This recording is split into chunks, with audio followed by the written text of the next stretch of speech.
আসসালামু আলাইকুম। আমি মোহাম্মদ মেহেদী হাসান, বাংলাদেশ ক্রিকেট বোর্ড থেকে বলছিলাম। সাথে আছে গাজী আব্দুল জলিল, আমার বন্ধু আছে এই যেখানে সাব্বির।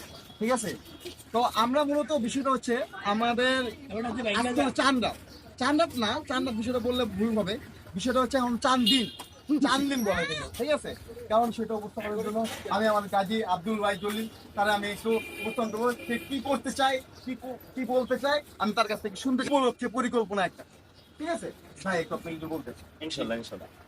হ্যালো বন্ধুরা, ঈদ উপলক্ষে গাজী অফিসিয়াল টিভির পক্ষ থেকে আমি সবাইকে অভিনন্দন জানাচ্ছি। জি কারণ আমি গাজী অফিসিয়াল টিভির চেয়ারম্যান। জি আমার পাশে বসা আছে 94 নং ওয়ার্ডের যুব লীগের যুগ্ম আহ্বায়ক সাব্বির হোসেন। এখন আমি সার্বিক বিষয় নিয়ে আলোচনা করবো। প্রতি কার্যকলাপ হচ্ছে কি আমরা মামপানি খায়া হ্যাঁ। একটু করবো, হ্যাঁ, একটু এনজয় করবো, নতুন টাকা আনতে দিচ্ছি গরিব দুঃখীদের মাঝে একটু হাতে বিতরণ করার জন্য, তারা যেন একটু সুষ্ঠুভাবে ঈদ। আব্দুল জলিল ভাই ব্যাংকে অলরেডি যোগাযোগ করছে এবং নতুন টাকার জন্য গরিব দুঃখীদের মাঝে বিতরণ করবে। এটা আমার ভাইয়ের কাছে প্রত্যাশা এবং ভাই নিজেও মুখে স্বীকার গেছে এটা করবে উনি।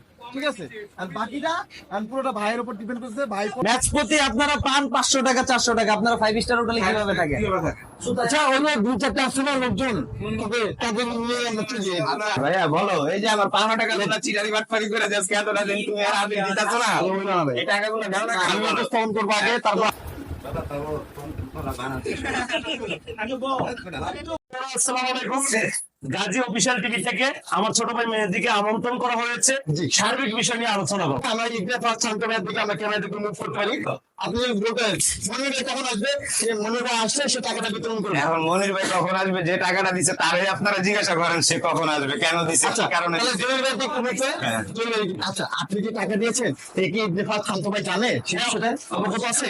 অবশ্যই জানো। শান্ত ভাই আপনার সেটা কি জানেন? না না, আমি কিছুই জানি, আমার বলে নাই, ও আমার না জানাই যে টাকাটা হচ্ছে কি, হ্যাঁ।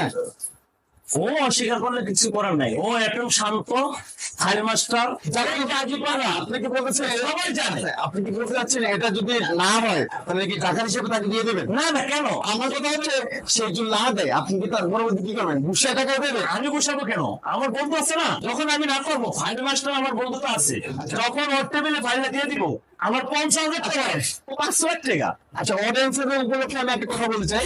আমাদের ভাই ইগরেফার চান্দ, সে কিন্তু একটা ফাইল মাস্টার। ঠিক আছে, সে আমার ভাই, মানে তার একটু দেখাই। ঠিক আছে, যে 12 টাকা গুলো আছে এগুলো আপনি কেন দিচ্ছেন না, ঈদ উপলক্ষে আমাকে একটু মাফ করে দিতে পারবো তো? আমি যেহেতু এখানে আসছি, ভাইদের কাছে আসছি, আমাকে একটু মাফ করে। আমি তো আপনাকে মাফ করি নাই, সেই মাফ না করলে আমি দেখছি ভাই, কিন্তু ভাই একটু মাফ করবেন। হ্যাঁ আপনার সর্বশেষ গুছিয়েই ফাইলটা ক্লোজ করতে আচ্ছা ভাই, তাহলে এখনই ঘুরছে দেন ভাই। বাংলাদেশ ক্রিকেট বোর্ড থেকে আসছেন না গাজী টিভি থেকে?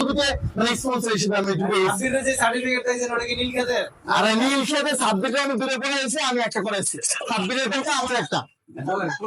ঠিক যে বন্ধ দিয়ে দিছে, আপনার কি চলতে কষ্ট হইতেছে না? আমার খুব কষ্ট হচ্ছে, আমার তো আমার সরকার কাছে হাম্বেল রিকোয়েস্ট, ঈদের দিনে যেন বিয়েতে খোলা লাগে, এটা হাম্বেল রিকোয়েস্ট।